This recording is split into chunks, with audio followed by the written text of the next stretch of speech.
Bharatiya Janata party की नजर है। बीजेपी ने पिछले 2 लोकसभा चुनाव में यह कोशिश की थी।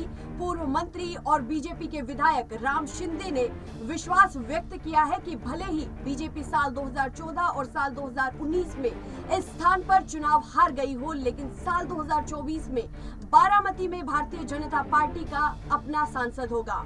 उन्होंने ये भी कहा है कि साल 2014 से साल 2024 तक 10 सालों में एक बड़ा बदलाव आया है। राम शिंदे ने ये स्पष्ट किया है कि वो बारामती लोकसभा क्षेत्र का प्रभारी राम शिंदे को दिया गया है।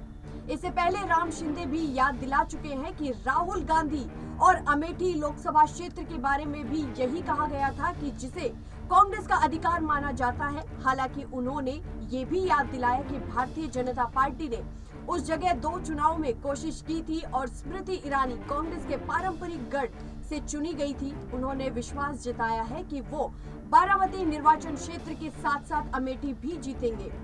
उन्होंने ये भी सलाह दी है कि सुप्रिया सुले को राहुल गांधी की तरह वायनाड की तरह एक और लोकसभा क्षेत्र चुनना चाहिए। साफ हो गया है कि भारतीय जनता पार्टी ने लोकसभा चुनाव की तैयारी शुरू कर दी है, जो दो साल दूर है। भारतीय जनता पार्टी के प्रदेश अध्यक्ष चंद्रशेखर बावनकुले 6 सितंबर को इस निर्वाचन क्षेत्र का दौरा करने जा रहे हैं।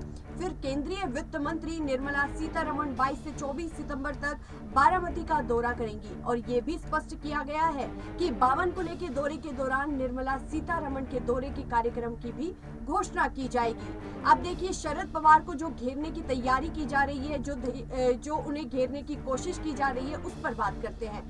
भारतीय जनता पार्टी अपने ही संसदीय क्षेत्र में शरद पवार को चुनौती देने की कोशिश कर रही है, जो राष्ट्रीय स्तर पर अपने विरोधियों को एकजुट कर नरेंद्र मोदी को चुनौती देने की कोशिश कर रहे हैं। और यही कारण है कि बारामती लोकसभा क्षेत्र के लिए भारतीय जनता पार्टी का ढांचा अभी से बनता दिख रहा है।